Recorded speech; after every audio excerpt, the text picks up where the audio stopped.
Subscribe to the Zippy Boy and press the bell icon to never miss an update. Stay blessed and stay safe.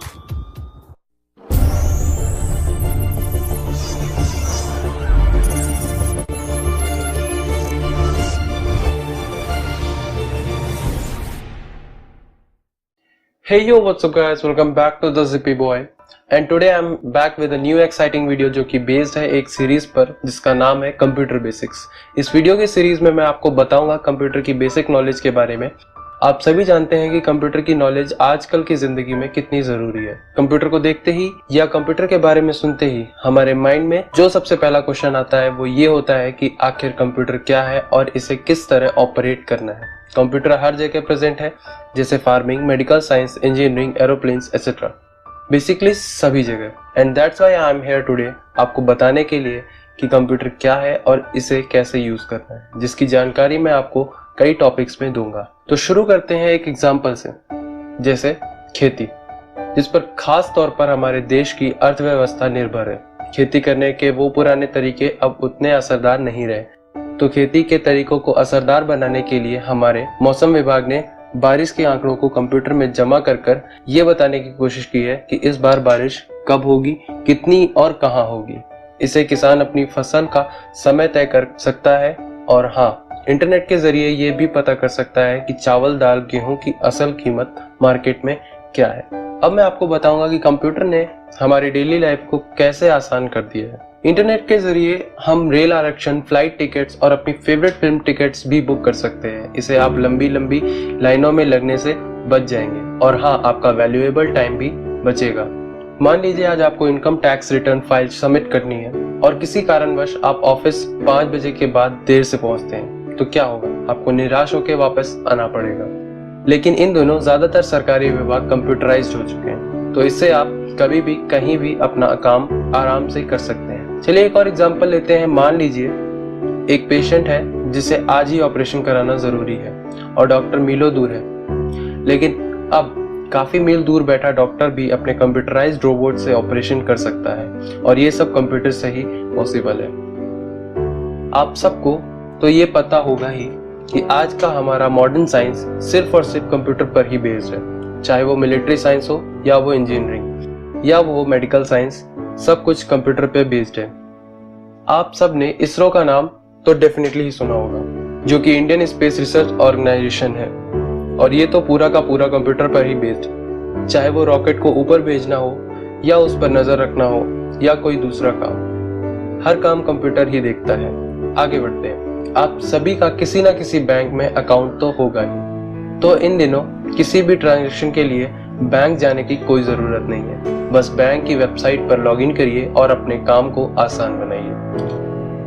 अगर आप एक student हैं और अपने कोई एग्जाम दे रखा है, तो आपको रिजल्ट के लिए इधर उधर भागने की कोई जरूरत नहीं है। आप घर बैठे ही इंटरनेट पर आराम से रिजल्ट को देख और डाउनलोड कर सकते हैं। और आजकल कई यूनिवर्सिटीज में ऑनलाइन एडमिशन भी हो रहे हैं, तो आप कभी भी घर बैठे एडमिशन करा सकते हैं। और बहुत ही बेहतरीन चीज ये है कि आप ऑनलाइन बुक्स बेच और खरीद भी सकते हैं और हाँ, अपने काम का स्टडी मटेरियल भी ढूंढ सकते हैं। अब मैं आपको ये बताऊंगा कि कंप्यूटर का बिजनेस में क्या रोल है। बात अगर वर्कर्स की अटेंडेंस की हो या उनकी सैलरी डिस्ट्रीब्यूशन की, कंप्यूटर हर काम में अपनी और आपकी हर तरह से हेल्प कर सकता है। हमने अभी तक देखा कि कंप्यूटर किस तरह हर फील्ड में जरूरत बन गया है। आखिर क्या है इस कंप्यूटर में जो ये सब कुछ इतना आसान कर देता है? अब मैं आपको कंप्यूटर की पावर के बारे में बताऊंगा। दरअसल कंप्यूटर का अपना दिमाग नहीं होता, इंसान के कहने पर ही काम करता है। अब आपके दिमाग में ये सवाल आ रहा होगा कि जब कंप्यूटर के पास अपना दिमाग नहीं होता तो वो कंप्यूटर इंसान की जगह कैसे ले सकता है? एक्चुअली कंप्यूटर में कई ऐसे खास बातें होती हैं जिसकी वजह से इंसान कभी कंप्यूटर की जगह नहीं ले सकता, जैसे कि स्पीड।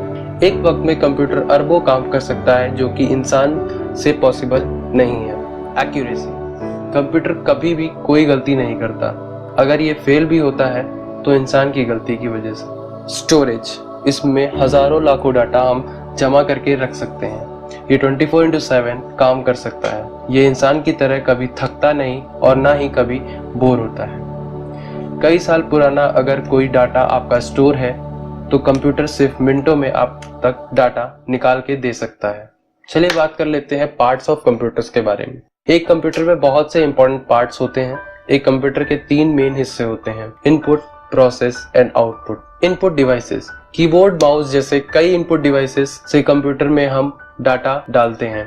प्रोसेस, कंप्यूटर सीपीयू यानी सेंट्रल प्रोसेसिंग यूनिट के जरिए कंप्यूटर रॉ डाटा को काम लायक बनाता है, जैसे आपके रिजल्ट में आते नंबर को जोड़ना, और कंप्यूटर इस डाटा को लंबे समय तक स्टोर करके भी रख सकता है।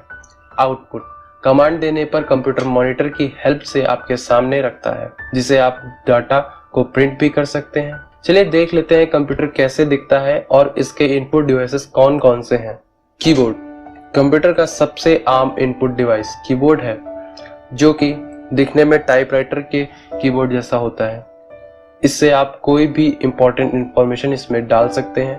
कीबोर्ड में A से Z तक सारे अल्फाबेट्स होते हैं और 0 से लेकर 9 तक सारे नंबर, यहाँ तक कि कॉमा, फुल स्टॉप जैसे सारे पंक्चुएशन मार्क्स भी। इसके अलावा tab, delete, shift, control, back space और एंटर जैसे बटन की मदद से आप कर्सर को अपनी जरूरत के अनुसार ठीक जगह पर ले जा सकते हैं। कीबोर्ड के सबसे ऊपरी लाइन में होता है फंक्शन कीज, जैसे F1 से F12 तक, जिसे आप कंप्यूटर के बहुत जरूरी फंक्शंस एक्सेस कर सकते हैं, जिनके बारे में हम बाद में बात करेंगे। दूसरा सबसे इंपॉर्टेंट इनपुट डिवाइस है माउस। ओ वेट, कहीं ये सुन के आपने चूहे के बारे में तो नहीं सोच लिया?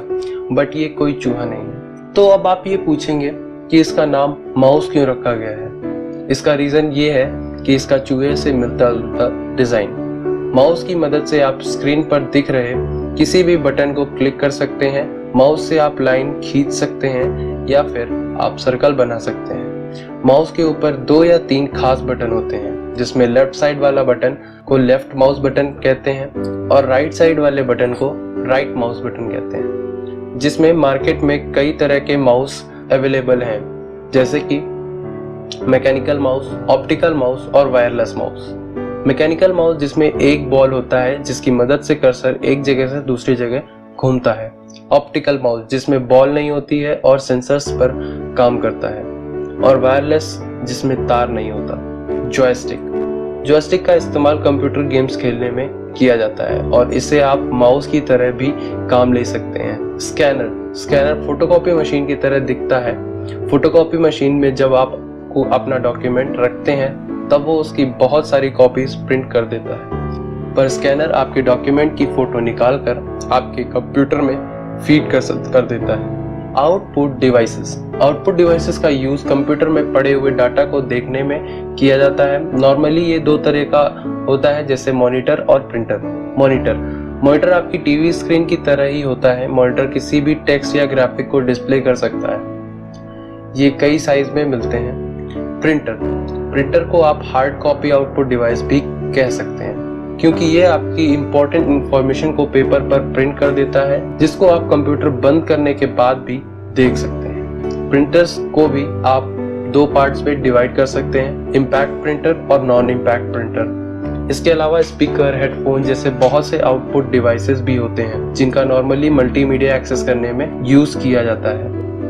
वीडियो को खत्म करने से पहले हम जान लेते हैं कि एक कंप्यूटर को कैसे सेटअप कर सकते हैं। आप जब अपने सीपीयू के पीछे भाग को देखेंगे तो उसमें आपको अलग अलग साइज और कलर के सॉकेट्स दिख सकते हैं। सही कलर और साइज देख के कीबोर्ड, माउस और एटसेट्रा डिवाइसेस के वायर्स को जोड़ने के बाद आपका कंप्यूटर काम करने को तैयार हो जाएगा। दोस्तों आज की वीडियो में बस इतना ही। अगर आप इस वीडियो की सीरीज चाहते हैं तो इस चैनल को सब्सक्राइब करके ज्वाइन द जीपी आर्मी और बेल आइकन को क्लिक करके आप इसकी नोटिफिकेशन सबसे पहले पा सकते हैं। और कमेंट में जरूर बताइएगा कि ये वीडियो आपको कैसी लगी। अगर ये वीडियो आपको जरा भी इंफॉर्मेटिव लगी हो तो इसको लाइक दीजिए, share with your friends to share the knowledge. मैं मिलता हूँ आपसे अगली वीडियो में, तब तक के लिए it's your boy GP, over and out.